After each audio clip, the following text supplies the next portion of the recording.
on a vu avec la pandémie mondiale de Covid-19 et surtout avec la sortie et les stratégies de sortie de cette crise que le commerce international autour des services s'avère indispensable.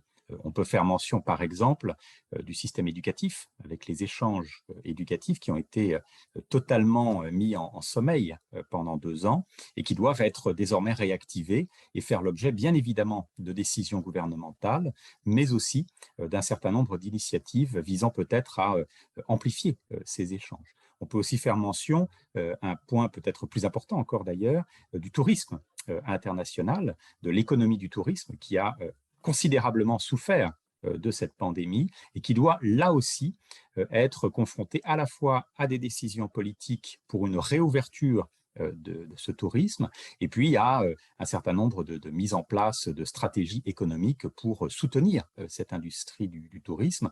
Le cas de l'Asie est peut-être assez intéressant ici. Je mentionne souvent l'exemple de la Thaïlande.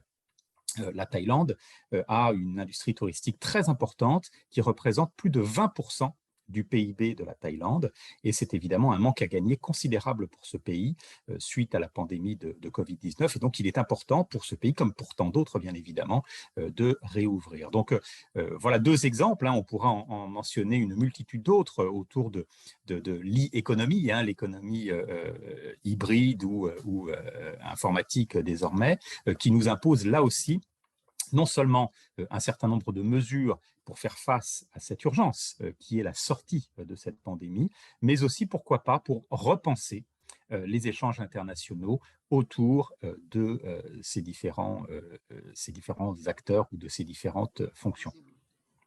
Alors, on voit avec la guerre en Ukraine actuellement, mais aussi de manière plus générale avec la consommation énergétique, que la question énergétique va devenir un enjeu majeur pour les économies à la fois occidentales et les économies en développement, ou déjà très avancées, comme c'est le cas en Asie du Nord-Est, dans les prochaines années. Il y a donc un impératif, non seulement de communiquer, d'échanger et d'engager des actions multilatérales visant à, sinon équilibrer, au moins réguler le prix des énergies, mais il y a aussi un impératif environnemental très important.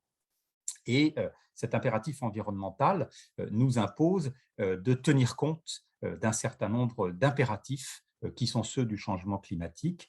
On sort d'un été, actuellement, c'est le cas dans quasiment tout l'hémisphère nord, d'un été qui a été marqué par des pics de chaleur considérables, par des sécheresses considérables. On a vu sur le continent nord-américain, en Europe, en Chine également, des rivières asséchées.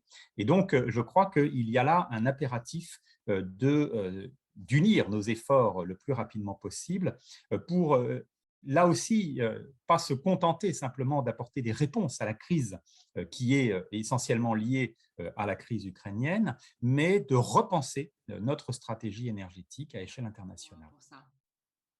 Alors, la Chine est un acteur majeur à la fois sur les questions énergétiques et en particulier la consommation énergétique qui est indispensable à sa croissance, mais c'est aussi, on le sait, un pays qui est très important à suivre du fait de ses émissions de gaz carbonique et donc de son poids dans les questions qui sont liées au dérèglement climatique. La Chine s'est engagée depuis plusieurs années à respecter un certain nombre d'engagements internationaux et la Chine doit désormais être un exemple pour un certain nombre d'autres sociétés en développement, notamment des sociétés asiatiques. Et donc, il est important, même essentiel aujourd'hui, que la Chine ait un rôle de moteur et un rôle d'exemple pour d'autres sociétés en vue de trouver un équilibre entre croissance, avec évidemment des besoins énergétiques importants, et respect d'un certain nombre de normes environnementales qui sont désormais essentielles. Alors, on a dans quelques jours l'ouverture du CIFTIS, donc ce grand forum international du commerce qui va s'ouvrir à Pékin. C'est un rendez-vous très important pour 2 raisons. D'abord, parce qu'il y a évidemment, nous l'avons mentionné, ce besoin de réactiver ces échanges autour des services avec des besoins qui se font sentir de manière très forte de la part d'un certain nombre de sociétés. Donc, il y a là un enjeu, je dirais, majeur lié à l'actualité. Au-delà, il y a bien évidemment cette question essentielle qui est de savoir quelle direction souhaitons-nous donner à la mondialisation? On a vu cette mondialisation être d'une certaine manière bousculée, à la fois par la pandémie mondiale qui s'est traduite par une forme de repli sur soi d'un certain nombre de pays et de grandes puissances en particulier. Hein. Rappelons qu'il est à l'heure actuelle très difficile pour des ressortissants étrangers de se rendre en Chine, par exemple, et ce fut le cas d'une multitude d'autres pays au cours des 2 dernières années. Donc il y a cette actualité, mais il y a, comme je le disais, ce besoin de repenser la mondialisation. Quelle mondialisation souhaitons-nous?